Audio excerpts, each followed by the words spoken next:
Good morning. Jenny White, or as my youngest, my 10-year-old says, Jenny the White Hair. That's my Native American name. Yeah. There we go. How did he know that? Pretty good. So what up with you this morning?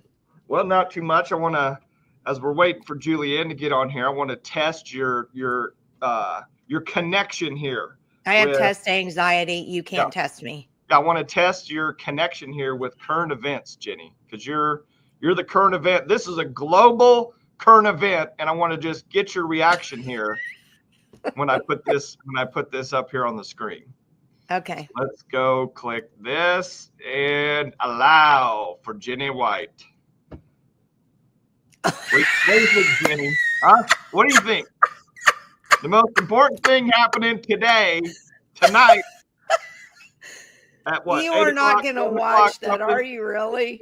7, 8 o'clock something. Oh, my kids are going to watch it because they want to see the social media influencer get knocked out by Mike Tyson. Oh, I think it's going to be, yeah. I have seen that, believe it or not. So yeah, I've actually seen that. And the only thing I can think of is I think Jake Paul's finally going to get his comeuppance, and it's going to be a swift right cross to the face, and that'll be the end of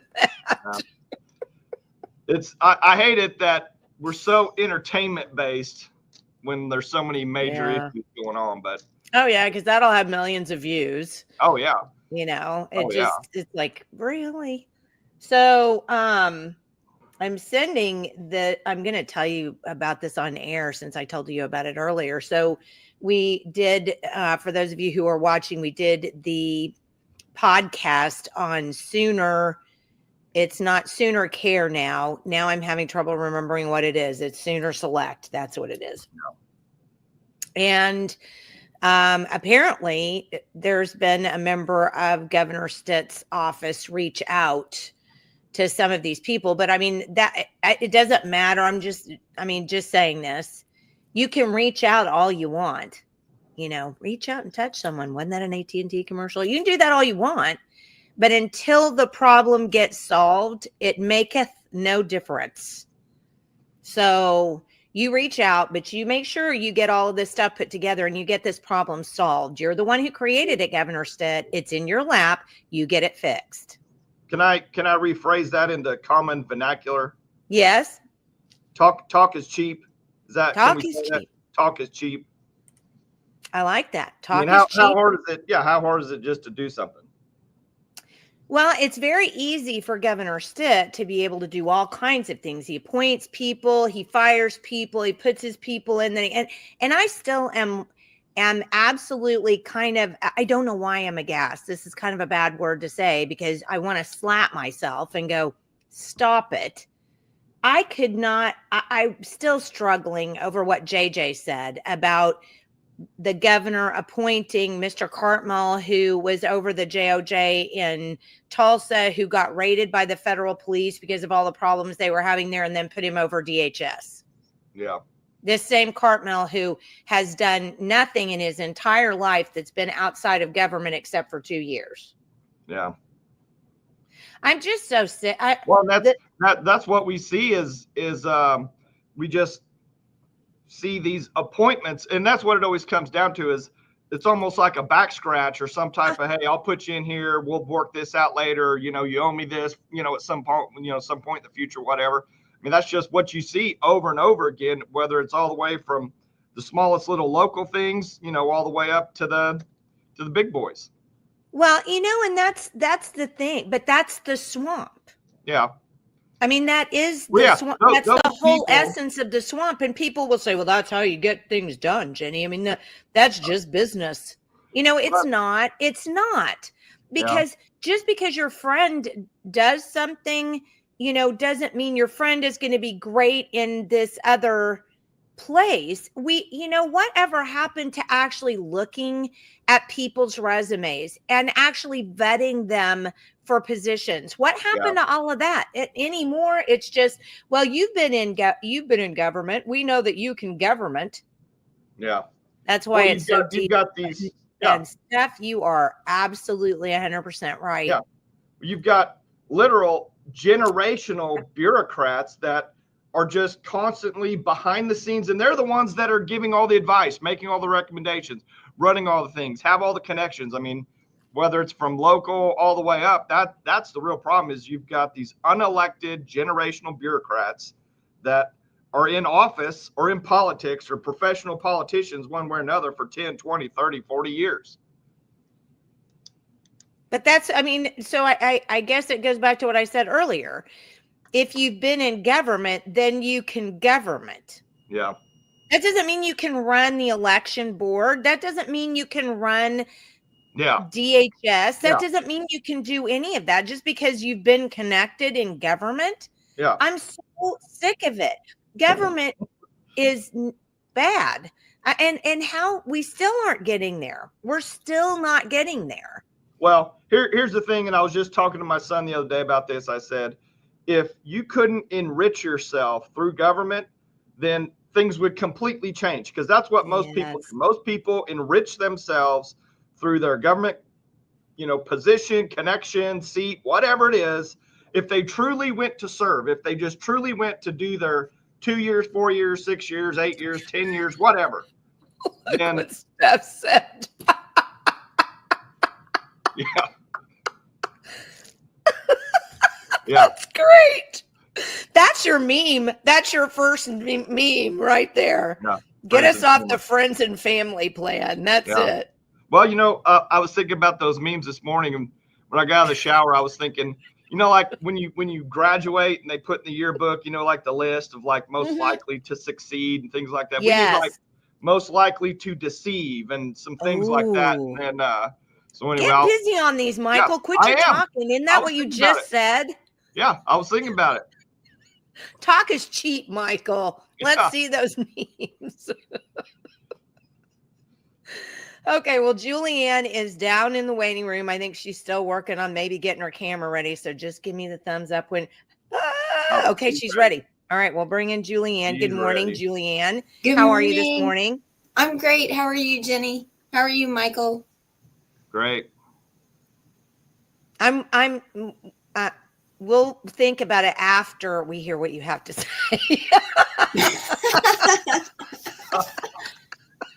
I'm going to say right now I'm neutral, but I'm not sure I'm going to be that once you get finished this morning. So, well, we've got a lot to talk about, right? Yeah. So hit it.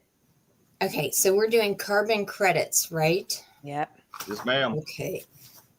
Well, I've been going down the rabbit holes trying to get ready for today. And Yeah.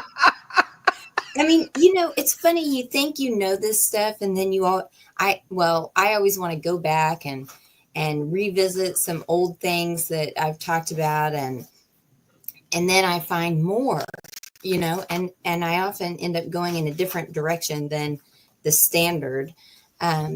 So today I thought what we would do is just talk about the carbon economy and carbon credits in terms of like 3 prongs. Okay. That help to explain this new system that we're moving toward. I mean, we're basically there. So people need to know that this is not something that's going to be rolled out in a far distant future. It's actually already being set up through infrastructure, through narratives, and through new markets. And those are really the three prongs that I want to talk about today. And I'm sure that you all will have much to add to this. Well, before we get started, let's make sure that people understand, just to bolster your talk here. We already have in Oklahoma the second largest carbon capture plant in the world. Our Governor Stitt, if you haven't seen my blog about it, you can see the video of Governor Stitt on Heimdall's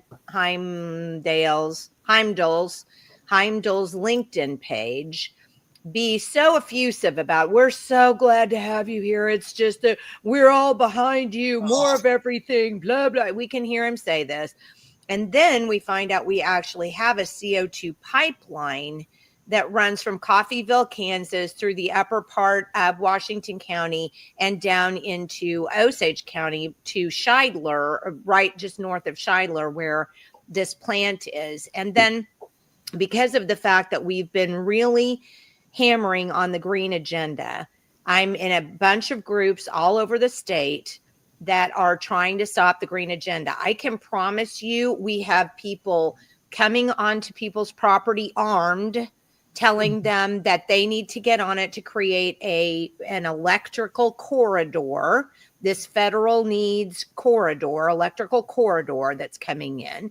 We have people's land being taken over for windmills. We're fighting off solar. So if you think this is something that's going to go away with President Trump, I would tell you, I don't believe that it is. I do hope that he's going to turn the spigot off, but it may just be down. Who knows? Let me before you go, but before you get rolling, Julianne, let me set two things in context. And you said that, Jenny. So first, behind all of it is this global context here. Yep. The big banks, big money, the biggest people in the world, they have their hooks in this, and it's all about money. It's all about their control of those markets. They know and understand now how to trade, how to do it, what to do, how to exploit it. So that's the first thing. Now, second, do you know who Howard Lutkin is, Jenny? No.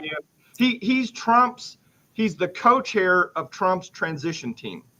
Okay. Howard Lutkin, who they're floating his name out now. He's kind of one of two guys for possible Treasury Secretary, which, I keep up with that stuff. Yes, you do.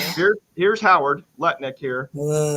He's major billionaire guy. He's head of Cantor Fitzgerald, big, investment house.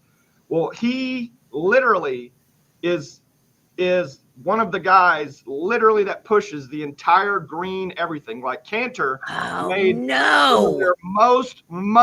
some of the biggest investments, most money on the entire green side in ESG in that whole push. This is the guy that's co-chair of Trump's transition team. He's also the guy, right here. A day ago, Trump's pick Lutnick, now top contender alongside the other guy, Bissett, for the Treasury Secretary. So this green stuff with Trump, and we need to keep a close eye on it because, Elon and Trump broke ties when Trump pulled out in 2016 from the Paris Accords. Remember that? And I have the video of Elon talking about some of that too, if we want to watch that later. But, now Elon is a major force, in Trump's campaign. Lutnick is going to be a major guy. We know Trump kind of secedes to the Wall Street. He likes to pump up Wall Street. He likes to pump up banks. They're all in on this stuff. So I would be pretty hesitant to say that Trump is going to just cut the head off of all the ESG, all the green initiatives, all the carbon capture. I bet you he doesn't do a complete 180, but I bet you he allows it much more than he did in his first term. I just want to chime in with that, Julianne, before we got going. Oh yeah, I think that is absolutely critical for people to understand. So, after the election, I have been shocked at how many people are just saying things like, oh, well, we've got some time now. Oh, well, things are going to get better. No, if you look at, for example, Whitney Webb is doing a lot of reporting on who Trump has selected to fill his cabinet. they are all people with industry ties. Industry, I mean, the financial industry, just what you're saying, Michael. These guys, Trump is in on it. He is just the conservative-ish looking side of things. And, you know, I've argued for a long time that the reset in the U.S. is going to come from the right. It's going to come from the people who think that they're conservatives.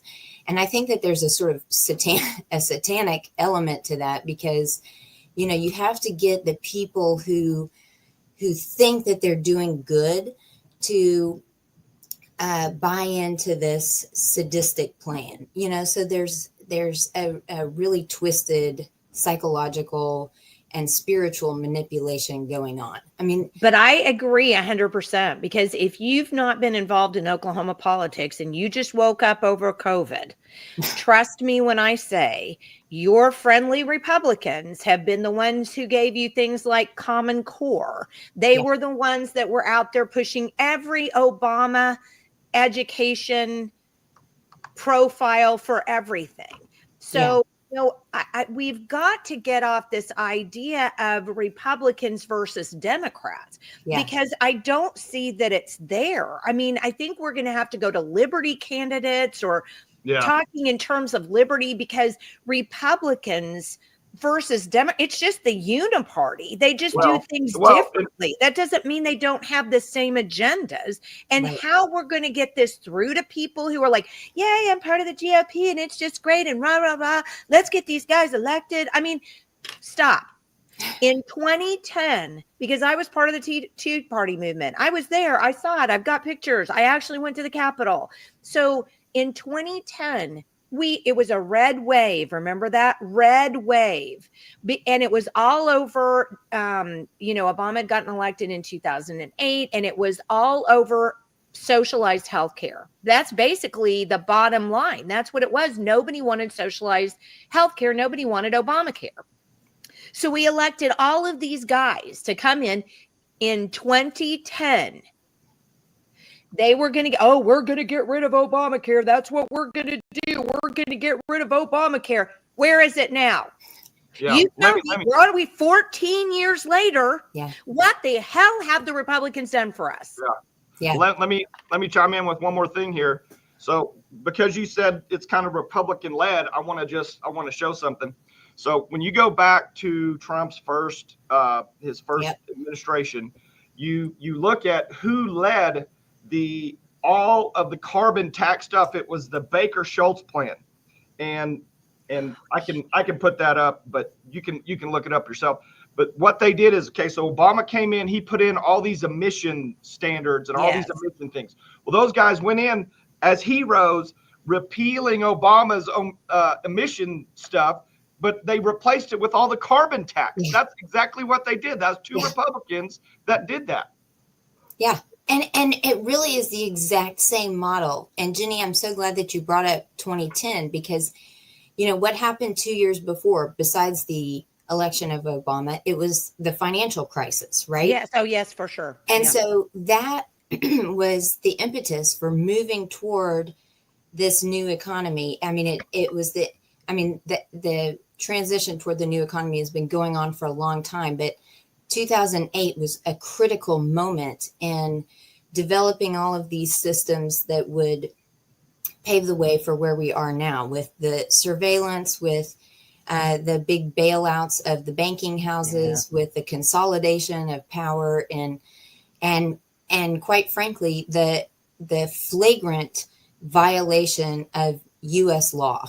You know, you saw the DOJ, just bending over backwards to serve the bankers, and law was it was just ignored. It was violated, and it's documented, well documented, that that's happened.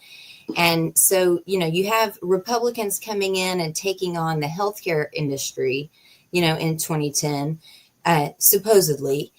But all of the financial maneuverings were pushed toward the background. And now, if we speed up to today, what Trump is doing in tackling the green agenda, or what people think Trump is doing and the Republicans are doing in tackling the green agenda, is just a diversion from the manipulation of financial markets and, this continued rollout of the new economy. And it is a carbon-based economy that operates by measuring and managing your emissions. Now, it's really just optics. It has nothing to do with actual emissions. I mean, there's a small component that goes into that, and I'll try to talk about that. But mainly, this is about controlling our perceptions about the safety of the planet. It's about controlling our perceptions about who ought to, set the standards for industry and other things like that. So it's not about pollution. It has nothing to do with pollution. We're all against pollution.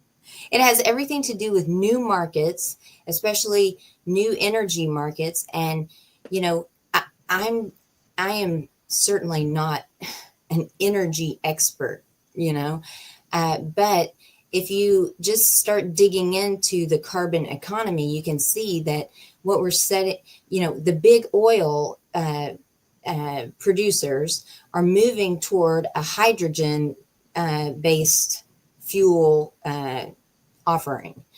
And so even in Oklahoma, you can see that there is this transition toward blue hydrogen and developing new fuels that are supposedly low emissions, right? They have, what is this? Yes. Okay. So the transition to blue hydrogen goes hand in hand with carbon sequestration.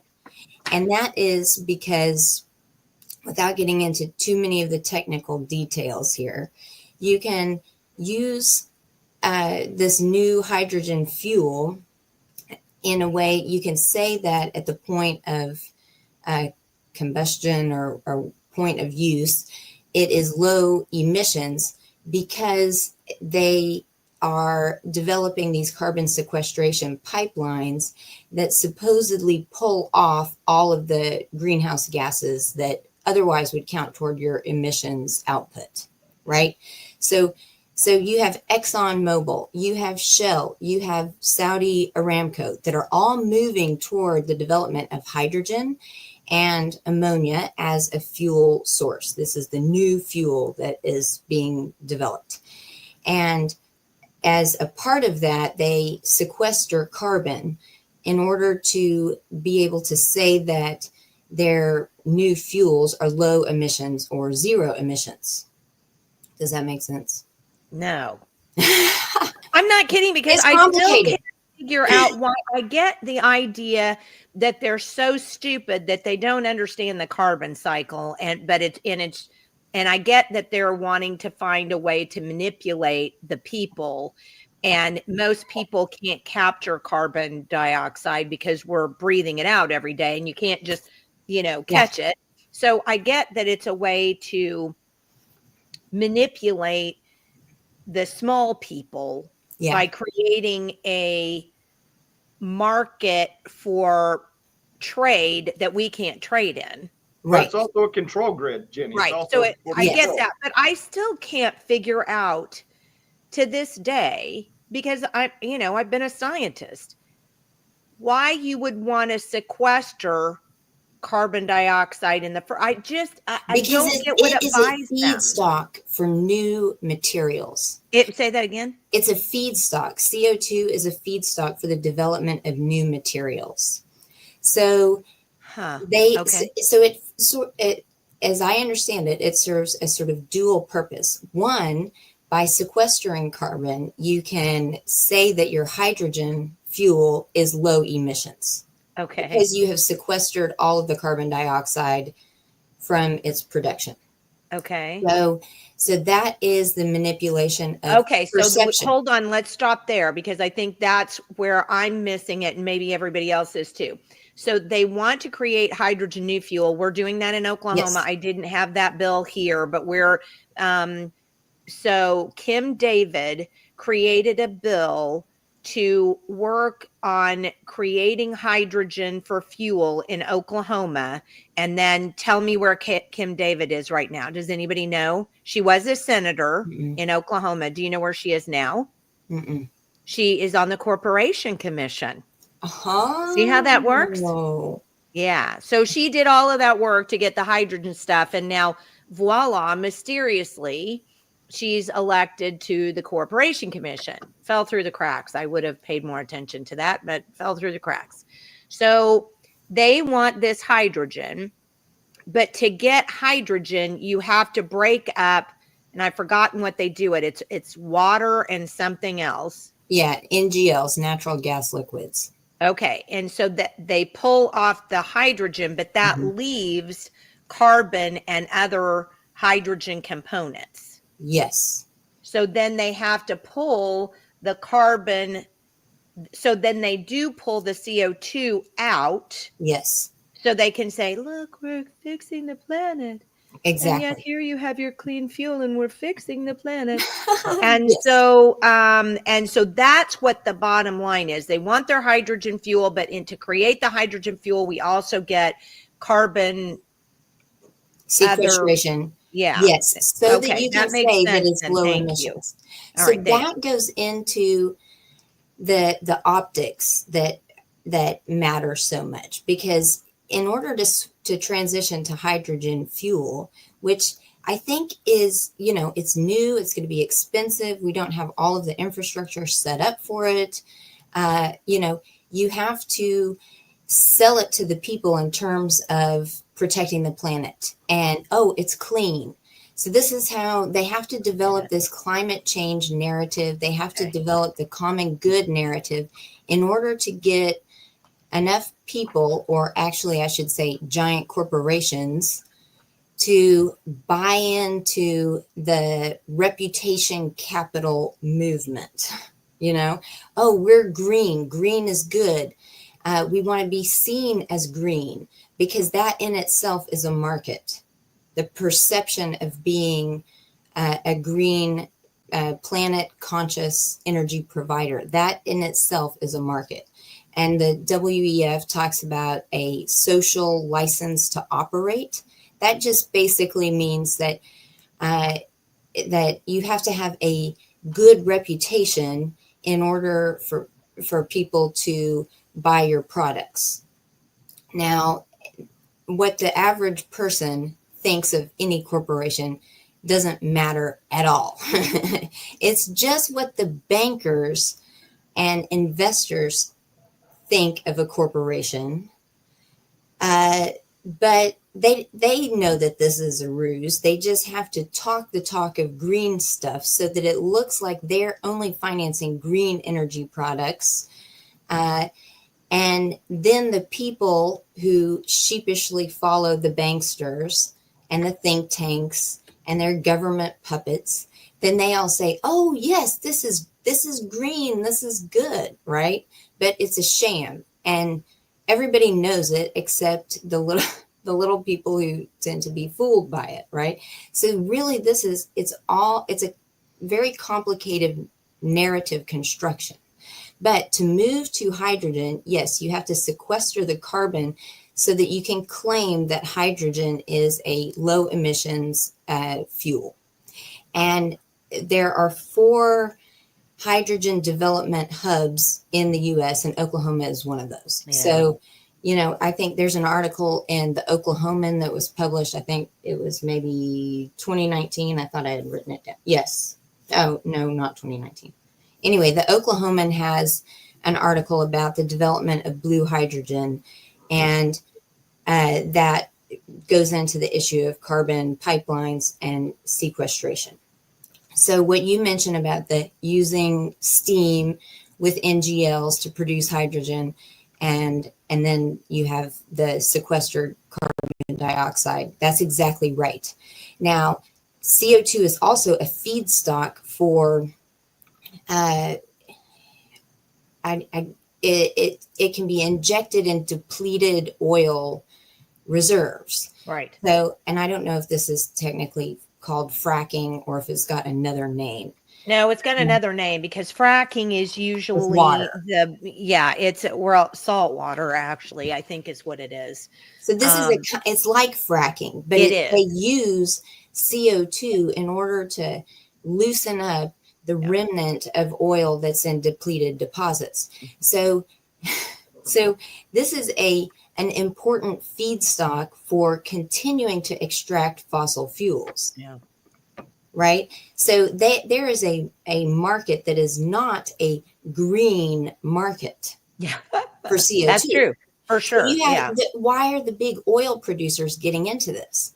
Well, because they know that it's going to help them continue to produce oil.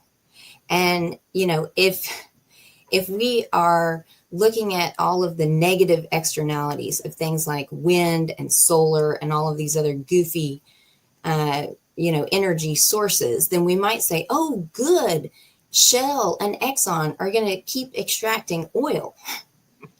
That kind of sounds good to us, but they're doing it in such a way that they're going to be able to control the entire supply, and it's going to go just to the big corporate needs and government needs, and it's going to be totally regulated under a consolidated carbon market. So in what was it, November 2021, there was the COP26 conference, the Conference of the Parties, the UN climate change. The Paris thing? No, I'll bring it up on the screen, Julianne. Thank you, Michael. So that is in 26 in Glasgow. They developed, there was an agreement about setting up a global carbon trading mechanism. So it's the United Nations, Jenny, but they call it COP, the Conference of Parties. Yeah. Okay, got it. There's the UN Sustainable Development Plan. I love it that I'm the dumb one here because I keep getting to ask questions. So if anybody else is out there, it's complicated, right? Yeah. But I think isn't that part of the whole scheme? If you make it super hard to understand, the plebes don't get it. Yes, that's exactly it. So we can be told any number of things, and because the claims that we're being fed come from very advanced technologies and from the experts at MIT, at the big corporate research boards, then all of us regular people just assume that they're correct. The data says this, the evidence, the experts, they all say this. And we say, oh, well, I don't really understand all of that science, or, oh, well, they've got the data to prove this. It must be right. But it is such a scam. Yeah, they literally have to sell it to us. They have to just market it to the people in a way that's not honest. There's the old adage, there are lies, damn lies, or lies. Oh, it was Mark Twain. Damn lies and statistics. Yeah, right? Mark Twain said that. Yeah, and so that's how the narrative is being constructed for us every day. So the whole climate change agenda is developed not because the people who have developed it actually believe that their solutions are going to help the planet at all. They just know that they need a giant crisis, looming crisis, to scare the people into adopting this new green, common good ecosystems mentality that causes us to forego the reliance upon our common sense and instead take their explanation and their directives. Yeah. I want to talk about. We have to move to hydrogen energy. Yeah. It's fear on our side, and it's greed on their side. It's that fear and greed. That's exactly what moves it. Because there is no reason for us to move to a hydrogen, an energy system that uses hydrogen rather than regular fossil fuels. So let me ask you this question, or let me mention this point. So Robert has a great point, and I've left it up there because I want people to kind of ingrain that under your fingernails, Yes. or behind your eyeballs. This is how we get where we are. Yep. Because the legislators don't get it either. I mean, I'm not a Mensa candidate, but I'm not a slouch. And if I don't get it, then people who don't pay any attention to this stuff are going to be,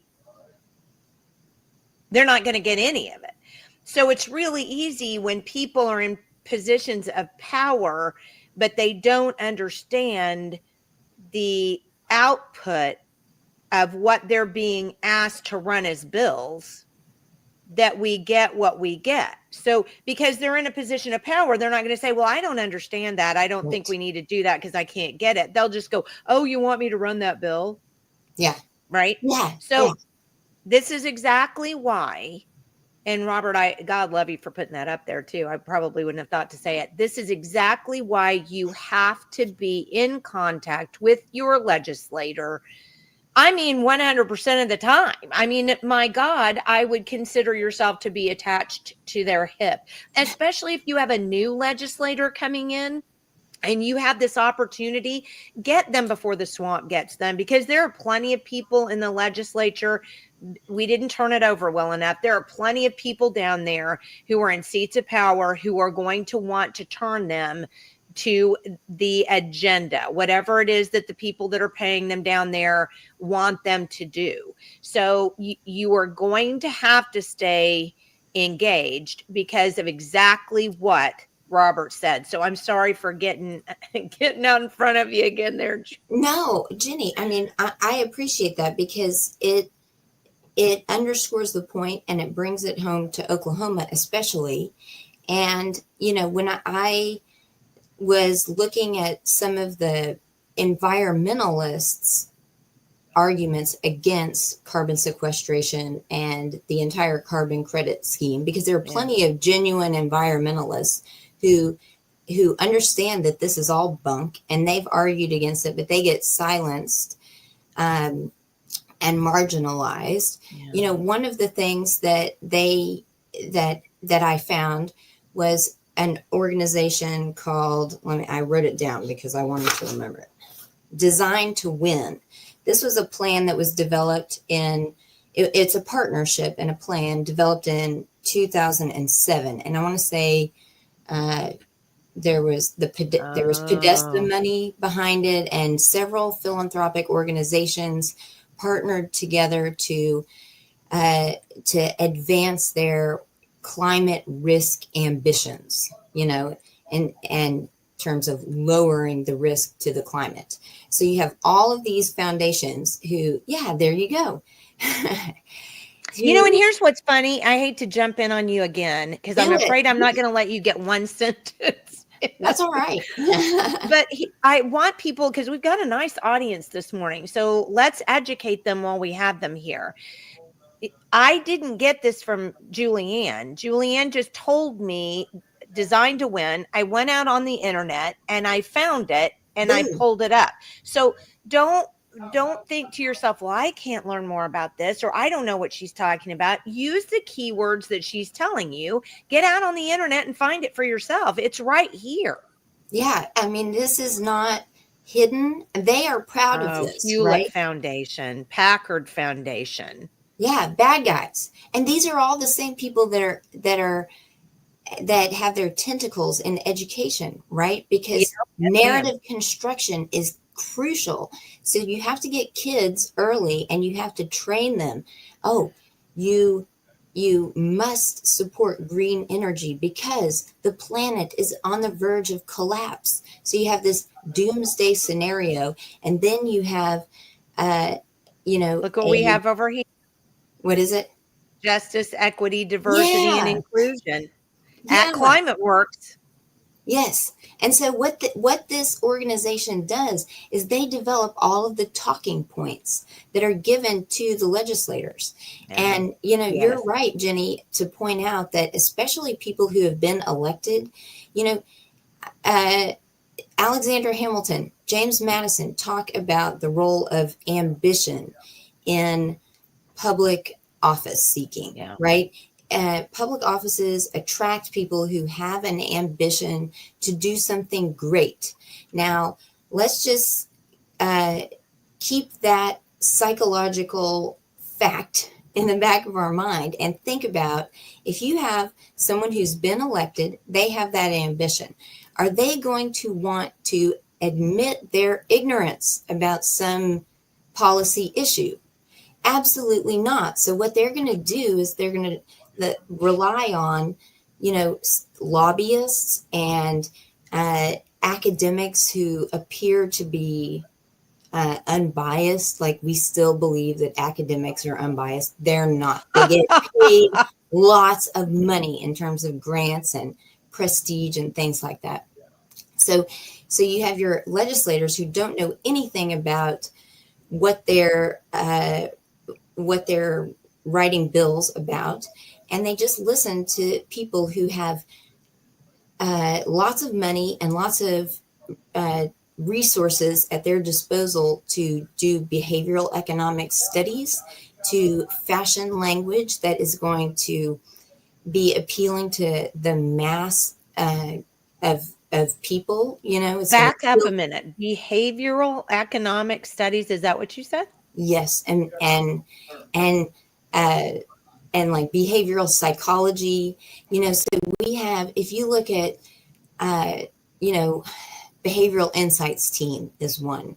This is it's a group that's out of the UK, but they partner with George Kaiser Family Foundation, for example, in Tulsa, Oklahoma, to to track human behavior and to apply interventions that are designed to create positive outcomes. Now, those positive outcomes align with what the UN Sustainable Development Goals.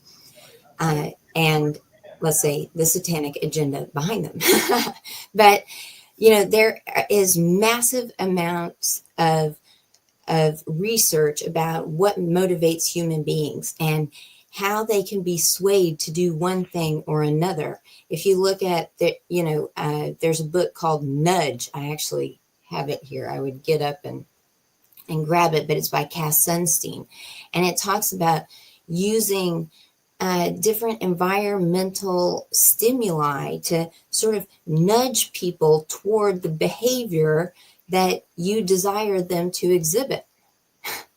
So there is an entire industry, research industry, marketing industry,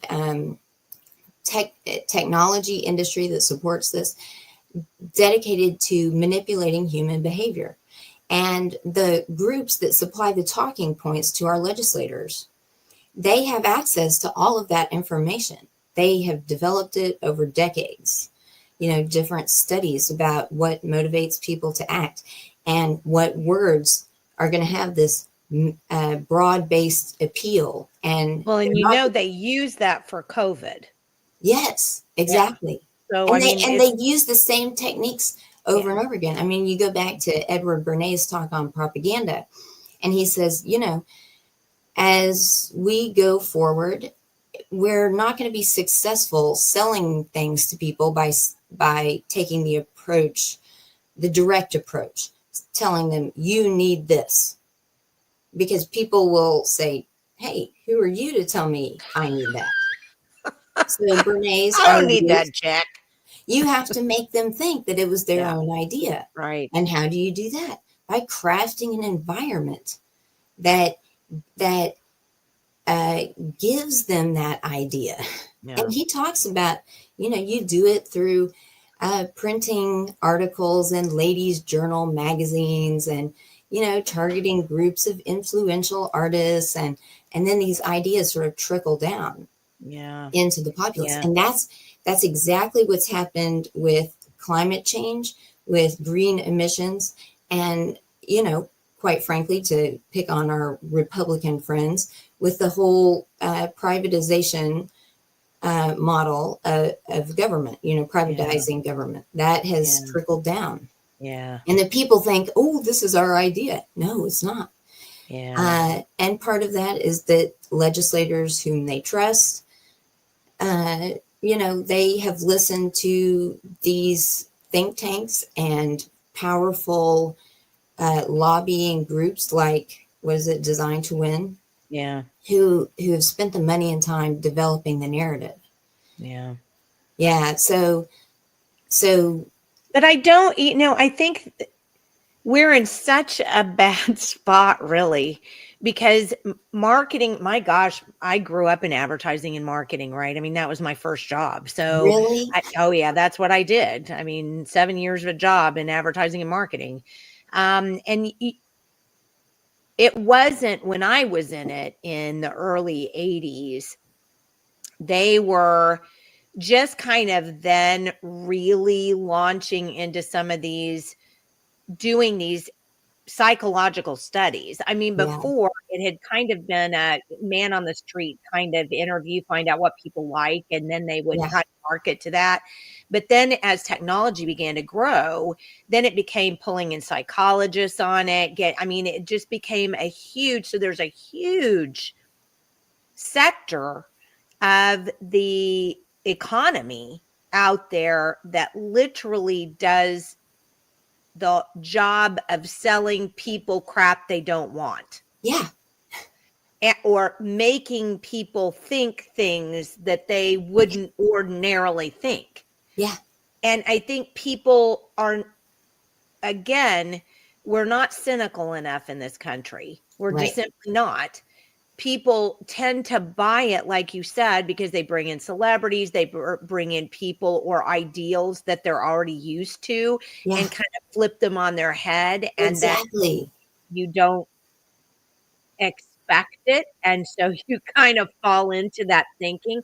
I mean, my gosh, I'm the biggest skeptic around, and I've fallen into that kind of stuff every once in a while. It's so good.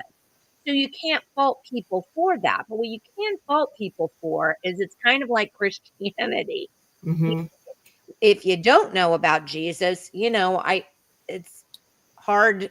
It's hard to accept Jesus if you don't know about him, but then once you do, there's a problem there. Either do or you don't. And I think it's kind of the same thing here. Once you see this kind of stuff, if you don't see it, what can you do about it? But once you do see it, you have to actively begin to internalize that intellectually. And part of what's going on in the world today is this nonsense of this thing, right? Yeah. Dumbs us all down, so we can't intellectually, we can't break through the fog of, oh my God, these cat videos on TikTok are so funny. We can't break through that nonsense to start functioning intellectually enough to really dig into these things and try to find out what's going on. So I think that's the biggest thing. So people who are on today, make sure you're developing your cynic muscle, right? Make sure you're doing that. And if something smells funky, immediately look into it. I mean, don't even go, oh, well, maybe I just didn't hear that right, or overlook it. Don't do that. Immediately dive into it and figure out what's going on, because that's how they get us. That is how they do it. Yeah, but it's tough, Jenny, when the propaganda is so good. It looks so good. It is. It sounds so good. It's like, oh, I'd love that. That's what's so hard. But, it really is. If you just notice, I know I say this every time. People are probably sick of hearing it from me. But, if I follow the propagandist method, then, I have to say it 15 times, right? Right. If you just know a few of the buzzwords, I have a graphic. I know I've shared it on this show. I've shared it on Facebook many times. It says top 10 buzzwords. It's a regular PowerPoint slide. If you know those top 10 buzzwords, then you can spot a wolf in sheep's clothing anytime, because they always use the same words. And I actually have a list of hundreds of these words. And if you can see someone is using the words, then you know you are in a propagandist trap. Yeah. So whenever you see those, then you turn on that cynic muscle, and you say, wait a minute, what's going on here? Because those words have been repeated. And, it's just mind-boggling to me that people buy this stuff. Yeah. They buy into what is being sold through innovation, sustainability, resilience, economic development, blah, blah, blah. I could just rattle them off. But they also buy into the need to hire marketing agencies to, promote their service or activity. And churches are the worst, right? I mean, churches, universities, they're all hiring these consultants because they think, ooh, I've got to do what everybody else is doing. If we want to reach the people, we need to, find out what they want. So we need to hire a big marketing consulting firm who has done all of the behavioral engagement studies, who looks at what people want. And they've done the surveys and amalgamated the focus group data. And then we need to listen to them, And absolutely. All of these groups that are hiring the marketing and consulting agencies because they think, and your municipal government is doing the same thing, your county government, they are all hiring these groups that only exist because people think that they need to exist. It's just like the transition to the hydrogen energy system. It's interesting because need it to exist at all, but everybody has somehow gotten this idea that we need it. And if you look at the product that those Marcon agencies sell, it is the same product every single time. So you've got Church A that has hired a big marketing firm and paid tens of thousands of dollars. And then what does Church A do? It does the exact same thing that Church B has done.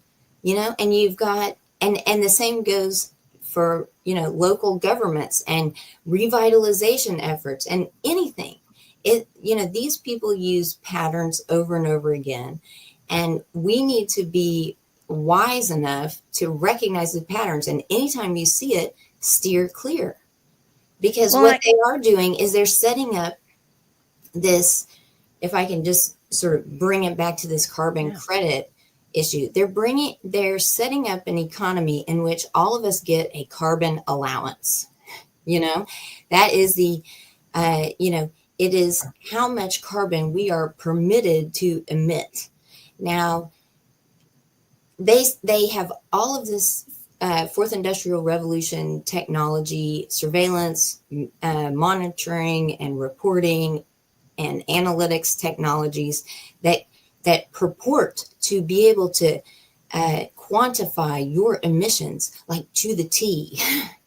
Oh, Julianne, you ate shrimp dinner. This goes to like blue carbon credits. That's why I say shrimp dinner, because I just read, okay, here, if you eat this much shrimp, here's your emissions profile. No. I mean, it's ridiculous, right? No.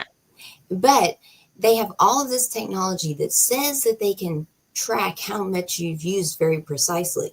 Well, I call bullshit, and we need to not buy that. But what it's going to do is get the regular people to say, oh, well, I've got to measure my own emissions and I need to turn off my lights and I need to do this and that. Meanwhile, you have all the big oil producers that are creating tons of greenhouse gases, building the infrastructure for a carbon sequestration pipeline. It makes no sense. And they want that pipeline not for emissions reduction. They just want it because it's going to be it's going to open up a new market that's going to require what? Ooh, a whole training industry. You're going to have to train new workers to build that. You're going to have to tax the people more and get more government subsidies to build all this garbage. And it's really just about consolidating power. And okay, last thing, I know I've been like on a rant here, but No, it's good. where do you use that cynical muscle?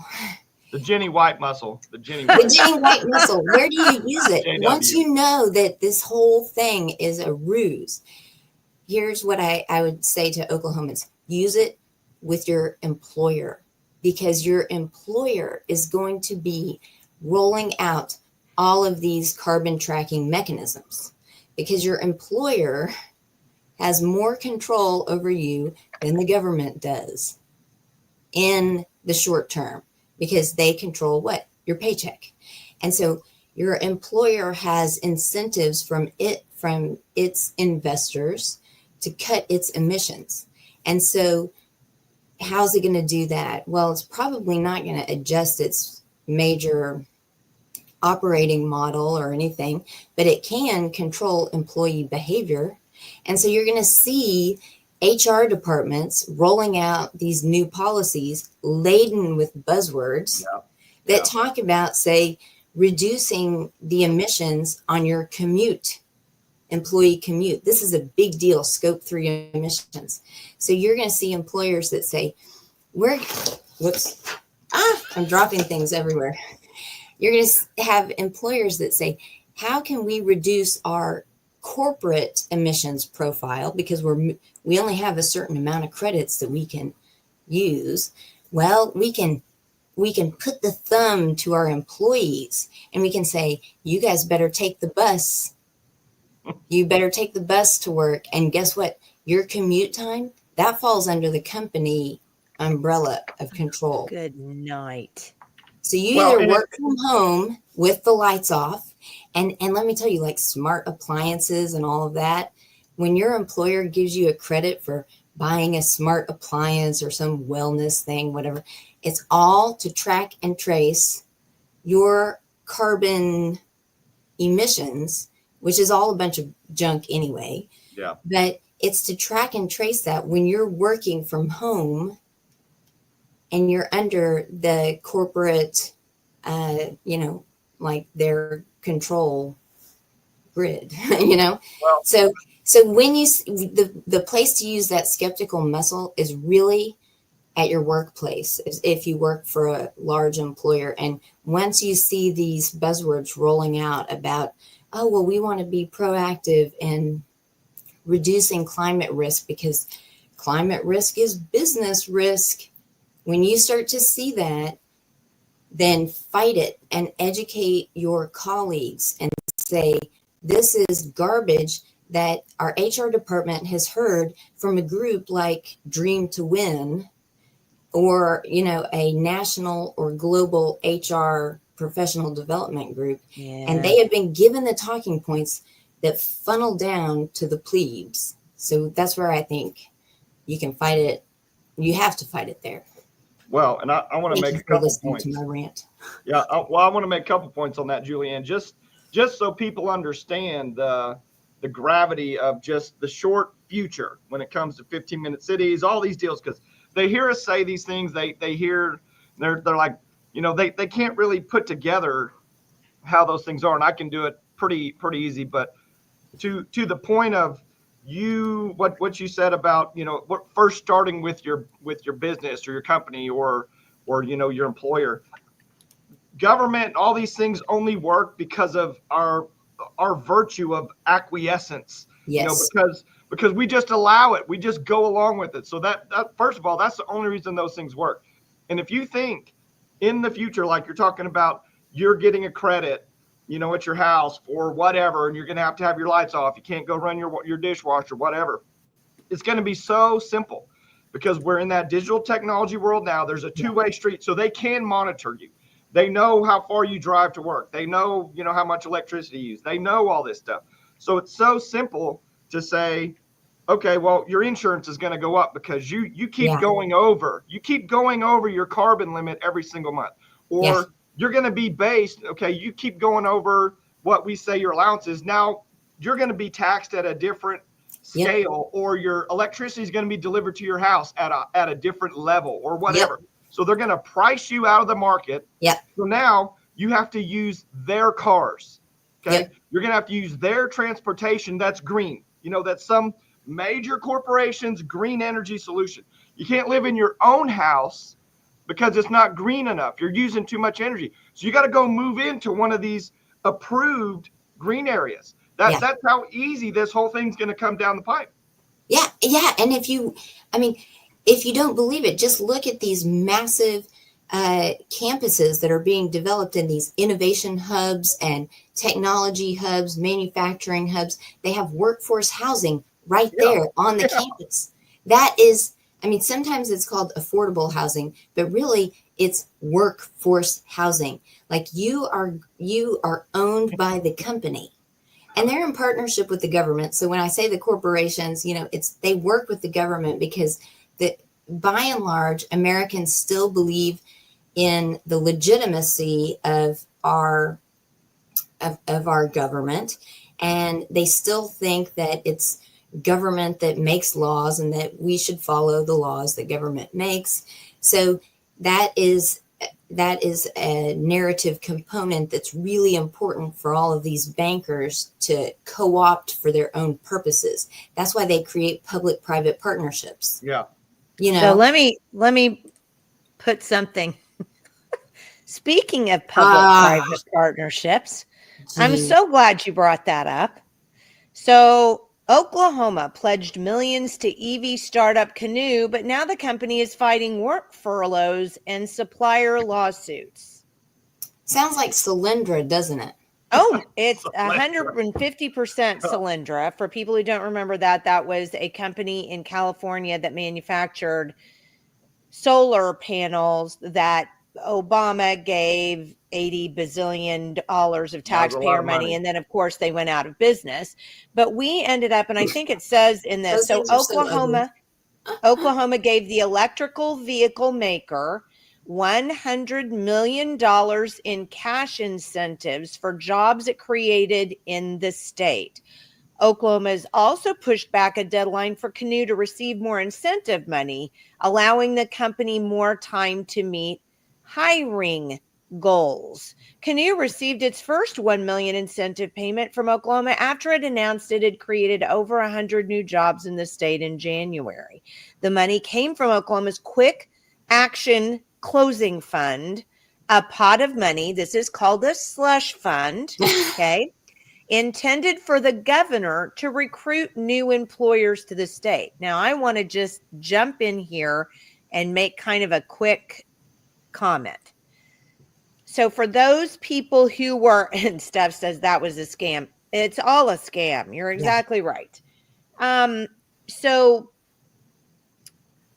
one of the things that happened in America that we allowed to happen and that all of us Americans bought into was something called the free enterprise system.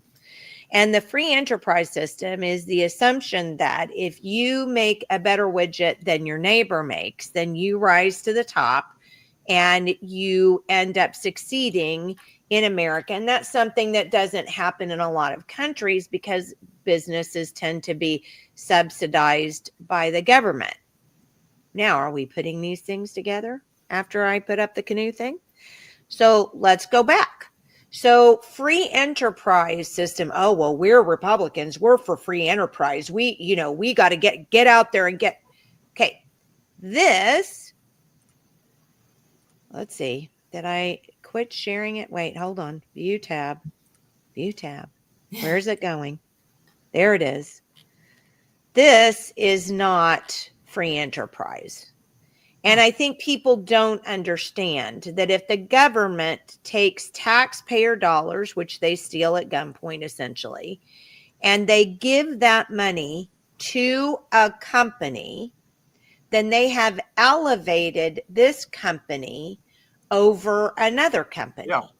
That is not free enterprise. That's socialism. And as a matter of fact, that's I'm trying to think of the economic system. It's not coming to my brain, but the point of the matter is that's not free enterprise. Free enterprise is the market choosing, not the government choosing. And I would argue that free enterprise is at the base and the bottom of all of this green crap, because we're told that, obviously we're told from the top that we're all dying because we can't, and we're not allowed to actually breathe because that puts carbon dioxide into the air. And we're not supposed to have trees because the trees suck up the carbon dioxide and then grow. So we're not supposed to breathe, and we're not supposed to have trees. So, it makes no sense when you think of it. It simply doesn't. But the point of the matter is, we don't have a free enterprise system. We have government fascism. That's what I'm trying to think. We're in a fascist system, really, because in a fascist system, the government controls businesses. And no, the government may not control your local mom and pop grocery store or liquor store, but I'm telling you that they control the bigger companies, because it's all, like you said at the beginning, it's a back and forth. The lobbyists lobby government, government gives them money. It's just a free flow of money that goes around and around in a little circle, like the little carbon credit that I put on our opener there. That's what it does. And we have to get into our heads in order to make sense of what's going on around us. We have to get into our heads that what we're being told is American, that our American ideals are not American ideals. They're warped ideals of what we had originally thought were American. Free enterprise is an American ideal. That's what the country was formed on. But when you have governments giving money to private companies and private companies in business with the government, that's fascist. That's not Republican.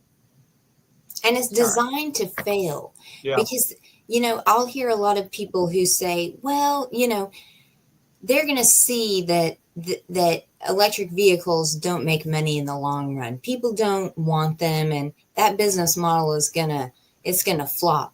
Well, so they think that the free market is, it's going to correct itself, right? But the thing is, the people who are designing this money laundering system, they know it's going to flop. They actually don't care about succeeding in business. It's just about capturing that short-term return. Now, they have this amazing ability to invert meaning. And so you'll hear in all the white papers, we have to have a long-term approach to value creation. And our problem is that we have this short-term mentality. And so this is why we have exploited each other and we've ruined the planet, because we think in terms of short-term profit.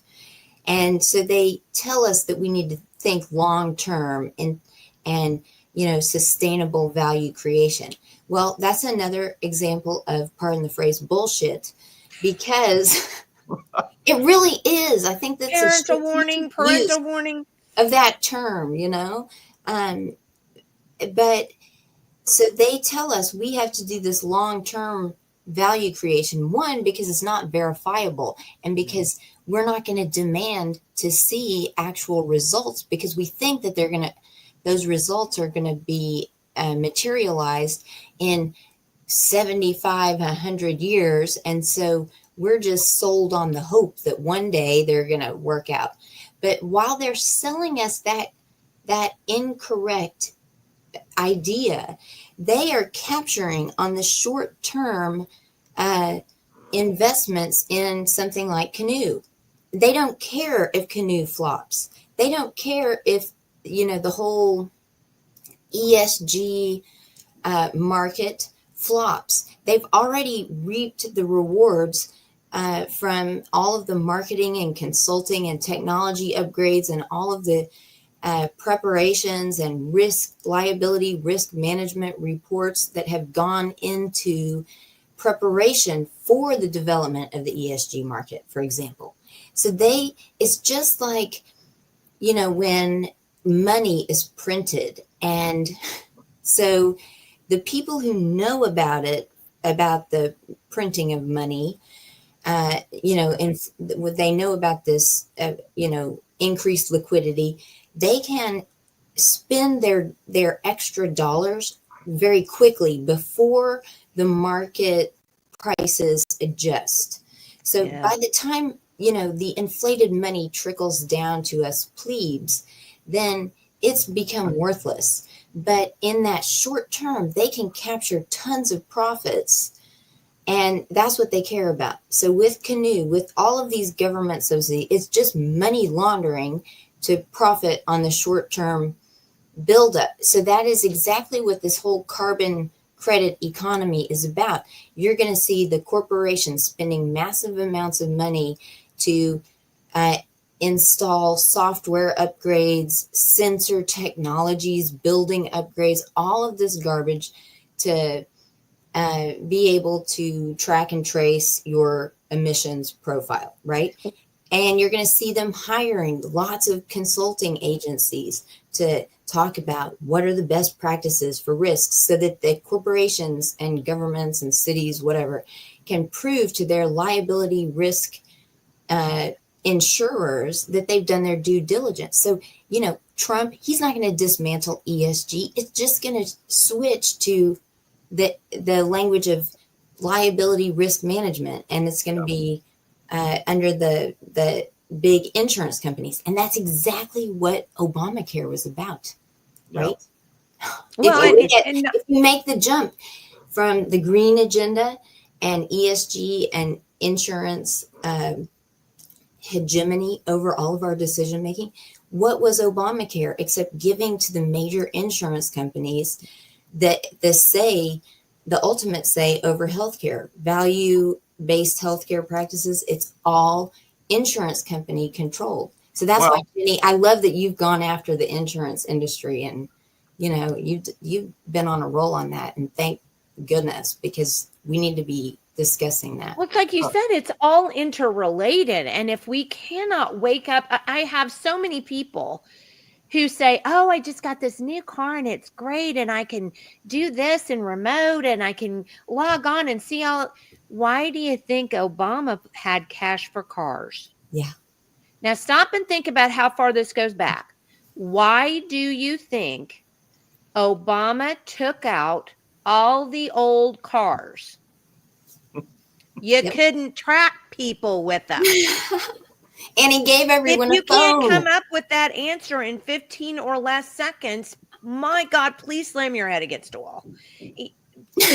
Wake up. And look at all the new cars. The new cars you are using this much carbon. Your emissions are blah, blah. That's exactly what they're doing. Go book. What are smart meters doing, Michael? Yeah. Well, go book a plane trip online. It says your CO2 emission, your CO2 impact.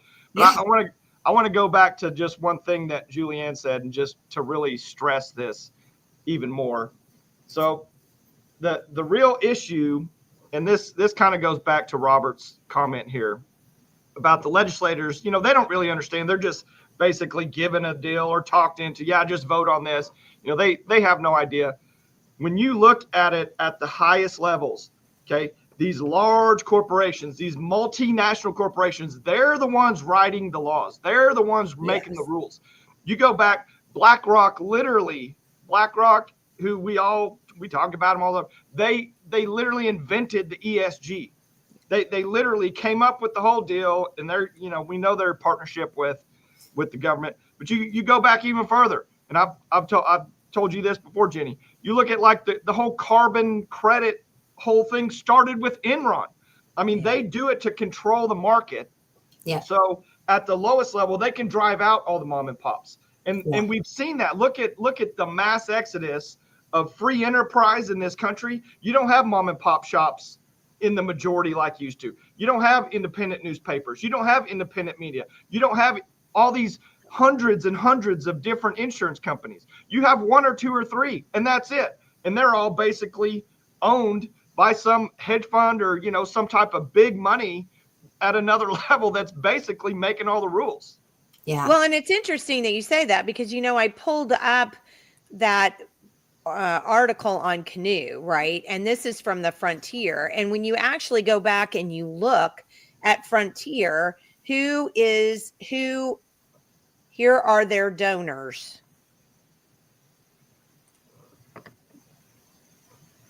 What's the very first one, guys? Yeah. It's the very first one. What's the second one? Yeah. Who did we just talk about on yesterday's podcast? These two. So do you really think, now see, back in the old days, people, when I was young, we did not have, newspapers actually had to hire people to go waste some shoe leather, to go around to businesses, to get them to sign up for advertising, to pay for what they were doing. That was the way old journalism, newspaper journalism, and trust me, like I said, I was in advertising marketing 7 years in the early 80s. So I know I bought time for, we bought newspaper ads from these people. I know how it worked. I'd sit in my office and they would come in and they would, say, here's our rate card. Here's what you want for this size. Here's what you want for this size. And they would literally do that. Name one newspaper right now that has anybody expending shoe leather going out getting advertising. They don't want to. They can't find people to do it. They don't want to do it. So what they do is they go to these liberal, and these two, if you don't think these are liberal, sorry, Frontier, if you don't like it, then I'd take it under the cover of darkness like everybody else does. So George Kaiser, and inasmuch they are extremely liberal organizations, George Kaiser Family Foundation gave us Obamacare. And Solyndra. And Solyndra. Well, that's amen. Yeah. Amen. And yet this is an Oklahoma-based company, and we still just let them into absolutely everything. So you cannot possibly, under any stretch of the imagination, go, oh, well, yeah, the Frontier, they've got great stuff. I mean, the only reason why they wrote that article in the first place that I put this up is not because they don't like the green agenda, because they love the green agenda. They just want to get at the Stitt administration. That's what they want to do. So get out the cynical muscle, get out your BS detector and figure this stuff out. Yeah. Because you're getting screwed, and you're letting yourself get screwed because you won't pay enough attention to figure it out. Yeah. And, the newspapers, it goes right into, controlling the newspapers goes right into controlling education, controlling the narrative, controlling what you see on, the TV screen, what pops up in your feed. It's all about this narrative control. And I just want to mention one thing. I know I don't know what our time is. Oh, we're going a little. It's okay. We went. I'm fine, but I didn't want to tax the audience, with our rantings and, Well, I think some of them actually tune in to hear us rant, but maybe not. Thank you. I don't know. Thank you. There goes Jenny. Well, Here's the meter. It's going up. Yes. Well, if you look up in the WEF has a 2022 article called My Carbon Initiatives. And I recommend you just go read that little blurb that they've put out. They're not hiding anything. And it talks about a 3-way approach to shaping the movement to adopt this My Carbon Initiative. Yes, that's it. Exactly. And so it says there's this 3-way approach. One is by shaping economic behavior, and that is through the introduction of carrots and sticks. Carrots are those nice big fat government subsidies, and sticks are, the penalties that Michael talked about with, your being forced into workforce housing and things like this. So they want to shape this movement through economic behavior, cognitive awareness, which is it's a system of reputation capital nudges, and building the sense of urgency, that quick action fund that they use. They always talk about this as urgent. We must act fast. to do what? To protect the common good.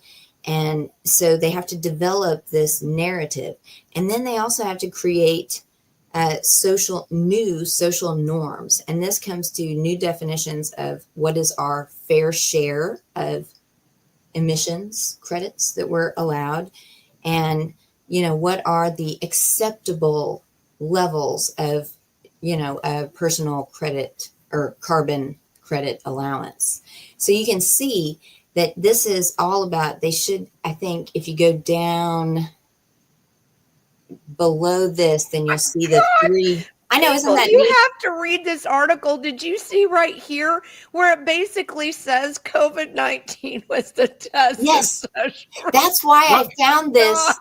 I found this article not looking at carbon credits, but because it says that they admit it. It was a stress test. Yeah, can I rephrase that for 1 second? They tell you that.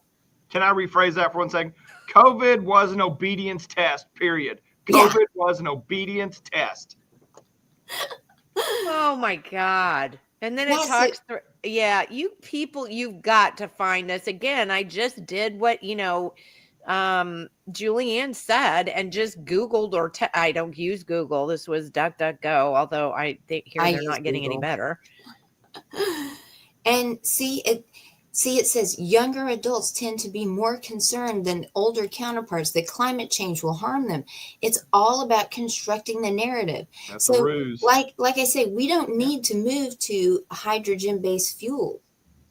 There is no reason for that whatsoever, except that somehow people think, especially younger people think, climate change is going to harm us. So because they've been propagandized into that in public school and by their celebrity idols. The whole environment is being, and I don't mean the nature and trees, but our whole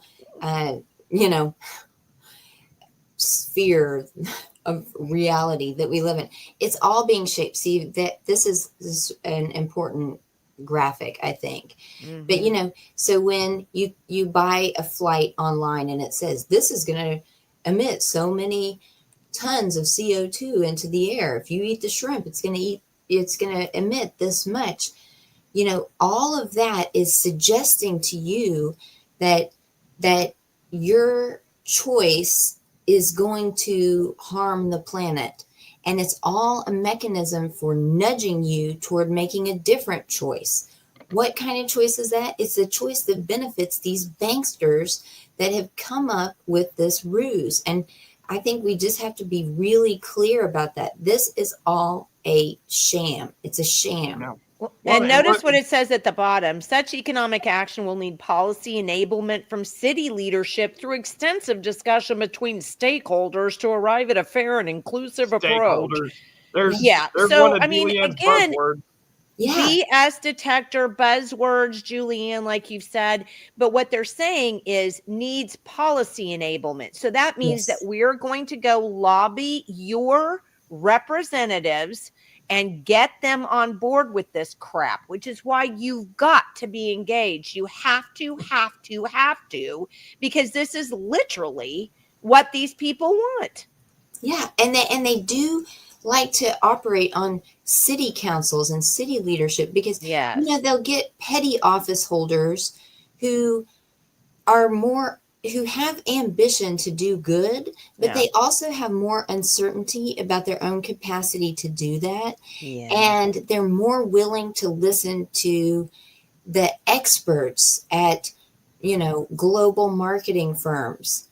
And so on the one hand, we have to go really put the smack down on our local municipal leaders, but we also have to sort of bolster their confidence in their own common sense too, because they're in that office because they want to do good, they have a drive to do good, and they need a better group of flatterers. Let me just say it like that. Than the ones with their wallets out. Yeah, they have the marketing and consulting agencies flattering them and saying, here, this makes sense. You just go present. they actually need regular people of common sense to sort of flatter them. And while we might not like that image, I mean, it's just based on human psychology, you know? Well, and So just we got having to a be the better relation. flatterers to our local petty tyrants. And we have to say, come on, you understand this. Like those guys, they don't understand anything. And we have to form a base of popular support around local leaders that are willing to rely on their own common sense and listen to their constituents. So Listen to their constituents. But, That's but correct. Tom Not Dan, just say, like my if I could plug representative, him. well, I'm going to do this. Yeah. well, Julianne, do you think are we somewhat spinning our wheels though? Because when you look at like these movements, they have no time, they have no problem waiting 10 years, Right. to implement their movements. So like my own example, when I was a kid, I mean, I was deathly afraid of acid rain as a kid. Living in Oklahoma Panhandle where it doesn't rain, I'm deathly afraid of acid rain. Literally, I was. Yeah. So you see the indoctrination in these schools with these devices, with their curriculum, with the teachers. These kids are so inundated. I mean, look at the press that someone like a Greta Thunberg got. Yeah. I mean, so how can we at the same time combat that barrage on these kids that don't know any better? And I mean, heck, if they're just put into that system for 5 or 10 or 15 years, what are we going to get no matter what we do here, at a maybe a state or semi-local level? How are we going to combat that, 10 years from now? Or can we? Maybe we can't. I don't know. I don't know. I mean, I wish I had a good answer to that, but I've talked with my kids about recognizing the propaganda, and they can do it. I mean, kids pick this stuff up really fast. And you know what?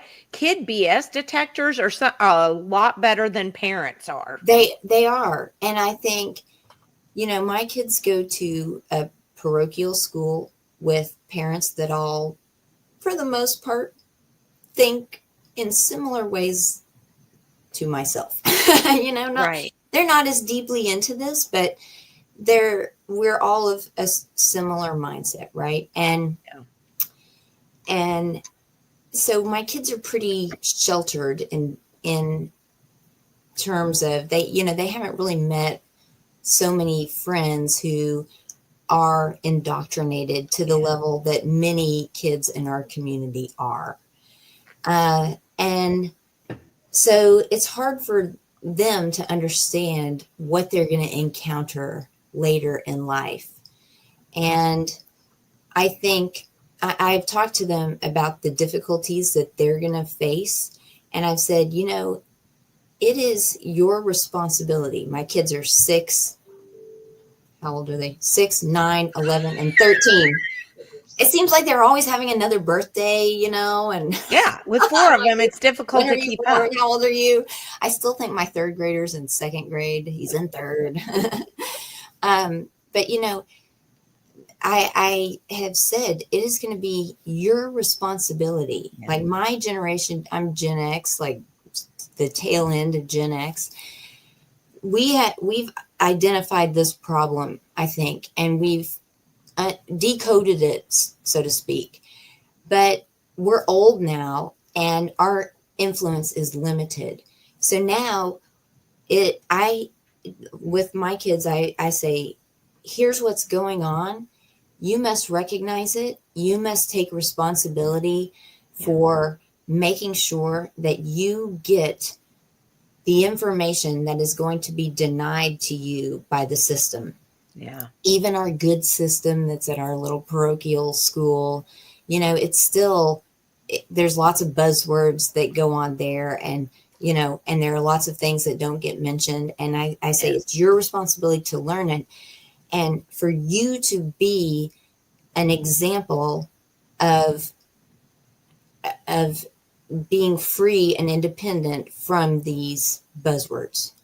Yeah. Because I think that, the kids who have not been exposed to a conspiracy theorist parent, or even just a parent that kind of ignores Questions. what's going on. Questioning parent.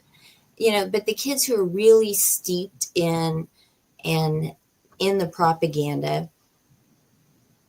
for some of them, they're not going to get out. But for others, I think if they happen to encounter somebody who represents an alternative way of life and an alternative way of thinking, then that could be the spark, And so I think what's our duty is to sort of save the alternative, just to make sure that the whole world doesn't succumb to this consolidated, sustainable, resilient mindset. So we do our best to make sure that there are pockets of alternatives, so that, it's like when you read a good book and it introduces you to new concepts and new ways of thinking that you wouldn't have in your ordinary life. That's the beauty of books. We have to make sure that there are people who embody different narratives that are going to give other people occasions to sort of get out of this program mentality. Yeah. It's not, no, I mean, that's not really an easy or satisfactory answer, but in the past, couple of years, that's what I've come up with. I say, kids, you have to be a light, you have to be you just have to represent something that is not mass manufactured propaganda. And you might be wrong on some things. You might fail in a lot of things. You're not going to make a lot of money. People are not going to like you, but at least you will be different. You say, look at Jenny White. No. Right. Hey, how's your little, is it a horse that he had she had the hoof problems? Yes. It's my donkey. Yes. Okay, I thought I couldn't tell. I just saw it, and I am worried about that little animal. She's walking like this. Yeah, she's never going to let me trim her toes again or have them. So when I think, oh, you're going to be like Jenny White, I think Jenny is so cool because she does this, and then she's got all these animals that she takes care of, and bless her heart, like her farm was flooded, and I think she is Superwoman. Yeah. Oh, I don't know about that, but hey, back up, Michael. Yeah. Let me get over to the side. There you go. I've been trying to read that shirt this whole episode. I was like, what does that say? Jay Frogs gave me COVID, that's for sure. Did you actually get that from? Perfectly, huh? No, I did not buy that from Alex Jones. Okay, I was thinking maybe that's so funny. Well, I think what we've done here is expose some more stuff. Just expose some more of the crap. I mean, it's very interesting to me because I've been sitting here watching my people who watch go, what are you doing? Well, I write down things to make sure that I got places to go because I edit the videos. So I write that down. I'm writing myself little notes, but I'm also looking on our Rumble. I'm also looking on our Twitter account. I'm also looking and just kind of, to see who's watching and where people are watching. And it's been fascinating to me. Rumble was supposed to be this alternative to YouTube, right? I mean, it's we're not going to shut you down. We're not going to, I have no idea what's happened to Rumble, but as soon as we bought a subscription to Rumble so that we could make sure that we have gotten absolutely no views on Rumble. 3 people are watching us right now on Rumble. It's completely bizarre. I don't know what's gone on there. Yeah, that YouTube, used to be our largest audience. We actually have quite a growing audience on YouTube, which is nice. And some people are watching it from my side and from our Facebook page. But the majority of our viewers right now are on X. And it just hit me, I don't pay a lot of attention to who's,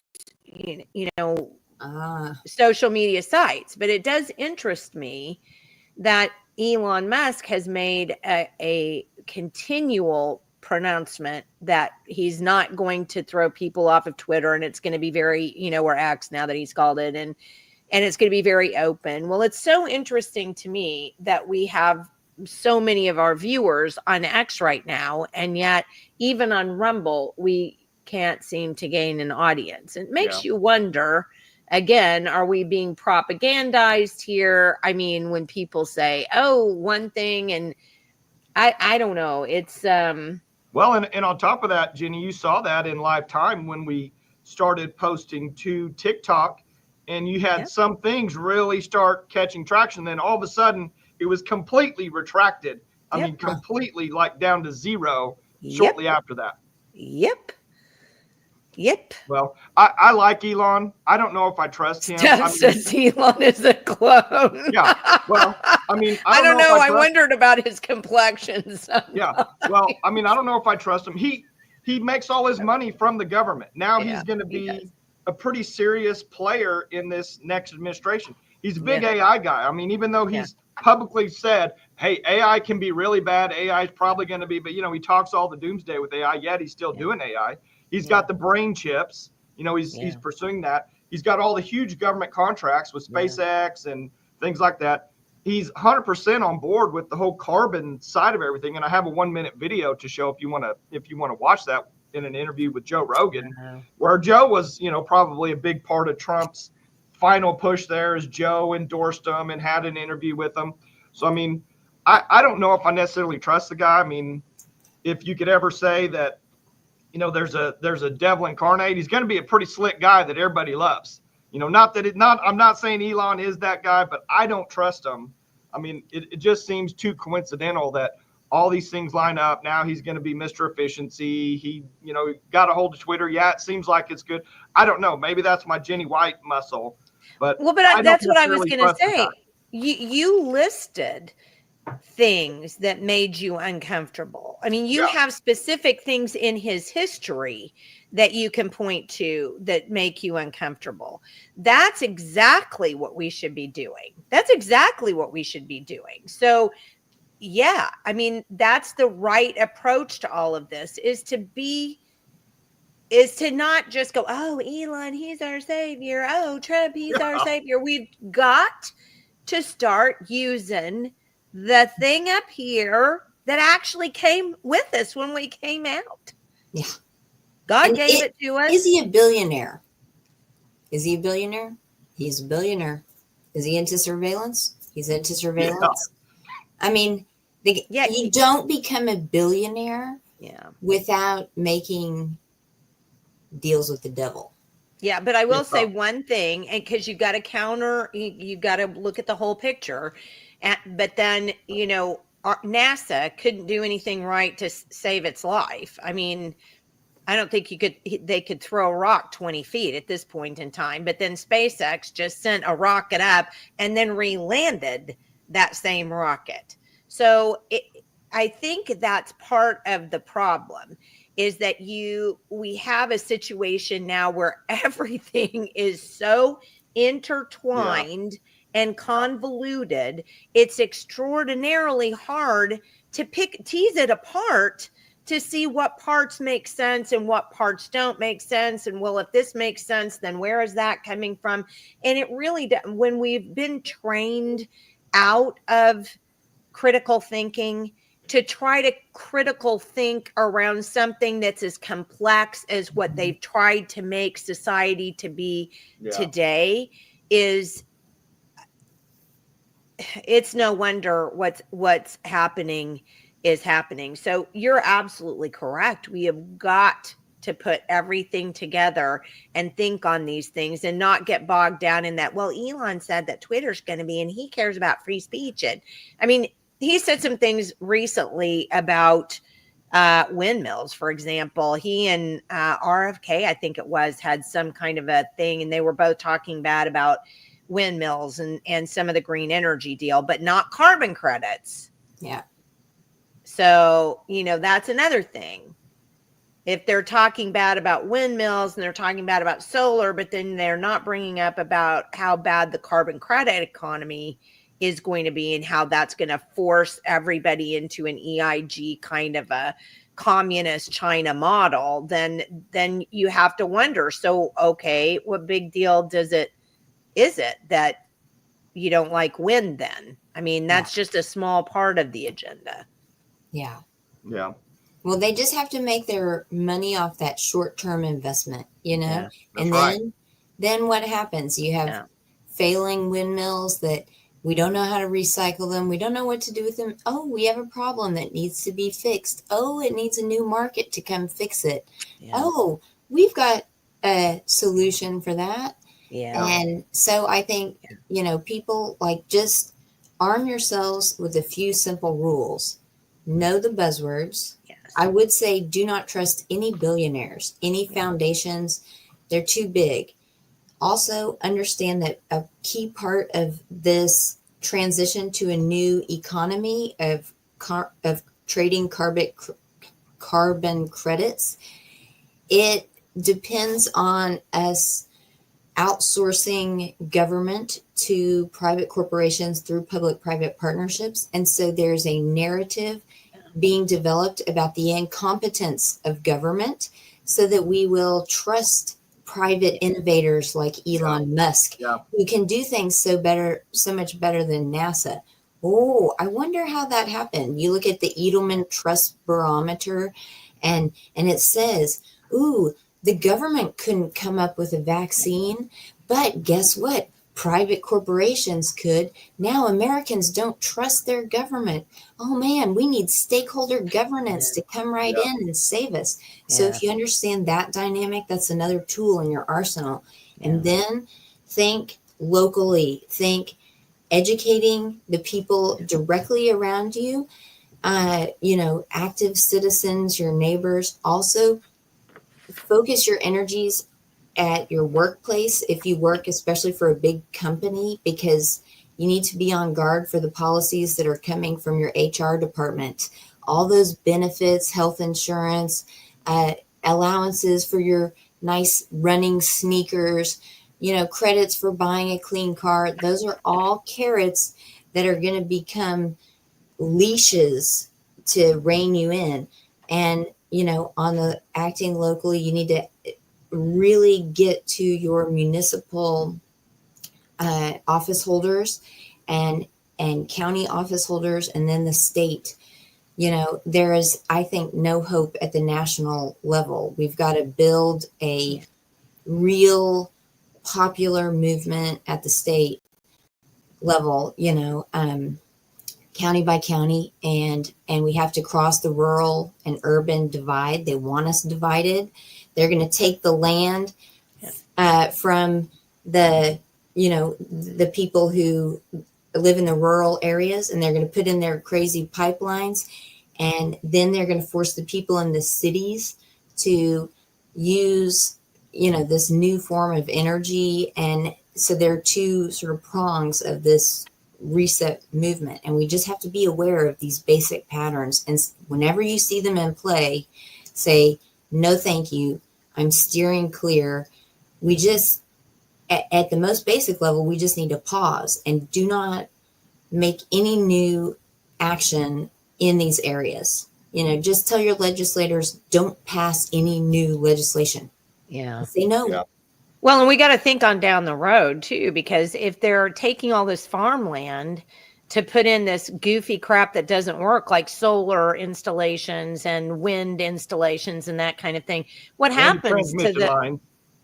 And carbon? Yeah. So and they, you know, they want to cut down the trees so that they can use this biomass as part of their new refining process, because it like lowers their emissions levels too. So, you know, when they say, ooh, trees somehow hurt the environment, it's because they want to shred those up, mulch them up, and inject it into the refining process because it counts as biomass. That's more technical than I'm really capable of. But you can see it's just this massive ruse that has been developed at the highest levels, and the real power that we have to stop it is to just say no. Well, and that means that we have to get involved. Yeah. We have to get involved And Yeah. stop thinking that Trump's going to fix it or somebody else is going to fix it. Sorry, peeps, it's you. It's on you. Yeah, but You're it's the one also that has to do it. It's also been expedited by this, though, too, Jenny, because this takes for a sure. lot of time and a lot of thought process away from a lot of people. Oh, 100%. I have no argument there. And you know that. I hate those things. Yeah. And there was just another good, to back that up, there was just another good study, long-term study released by Sweden, some scientists in Sweden that talk about the brain damage to children from the use of these things. Oh, yeah. So it's takes away critical thinking skills. It destroys areas of the brain that actually put out neuronal signaling to other parts of the brain that help to bring about intellectual thought. And because dopamine covers all of that stuff up, and that's what those things are. So if you as a parent allow your child, and I would say any child under the age of 16, to have unencumbered access to a computer, a tablet, anything electronic, you will regret it. You'll regret it, and the rest of society will regret it. Those kids have no business on that stuff. No business. You can deal it out a little bit at a time. Hey, if you take the garbage out, I'll give you 10 minutes. But that's it. I mean, if you give them unrestricted access, you are helping to ruin this world. And I will just say that. So anything else before we get off of here today? It's 1:46. We better log it out. Well, I do want to add one more cog into the about 3 or 4 minute dissertation that Julianne just gave us about 10 minutes ago. The one more cog in the wheel of that is with those public-private partnerships, or like your example of NASA moving into SpaceX. Well, now because it's SpaceX, I don't have the ability to have transparency into SpaceX, into the government money that they're subsidizing over there. I don't have the ability to see the transparency of what is actually happening. That's just another design in the system. And that you're 100% on that. But if they were to stay private and not take any kind of government money at all, let them do what they want. Yeah. Let them do it. That's literally fair. It's not fair when they get government subsidies. And you're 100% right. It includes transparency. There isn't any with that. So, all right. Well, thank you so much, Julianne, for being with us again, and looking forward to you being with us again next month, we hope. And so let me tell you who's on for next Wednesday and next Friday. We have Chad McDougall, who is the Petroleum Alliance chairman, the Oklahoma Petroleum Alliance chairman, and he's going to come on and talk to us a little bit about there were a number of interim studies this fall at the Capitol about green energy versus petroleum energy. And so we're going to talk a little bit about that. And then on the 22nd, we're going to have an attorney from Hughes County. His name's John Baca. And he stumbled upon, and Julianne, I'm going to ask you to actually watch this one live because I would like to hear your comments about it. He has been doing some research on the green scam in Oklahoma and found something, and I'll let him explain it to you because I don't even quite understand it the way he's explained it to me. But it's a tax credit kind of scam that's being perpetrated on Oklahomans at both the state and the federal level. And he found it out, and it's quite large. And he's going to explain that to us next Friday. So be with us next week for sure for Wednesday and Friday. And we'll talk about those couple of things that affect, again, where we are in Oklahoma. Because isn't that what we try to do, Michael? 100%. We're all about Oklahoma. Oklahomans take note. All right, Julianne, God love you for being with us. So appreciate you. And thank you for everything that you brought us on carbon credits today. I hope everybody was like me and really kind of learned something. Anything on the way out? Nope. I just want to thank you guys for doing what you do. It's always a pleasure. It's always fun. It is fun, isn't it? It is.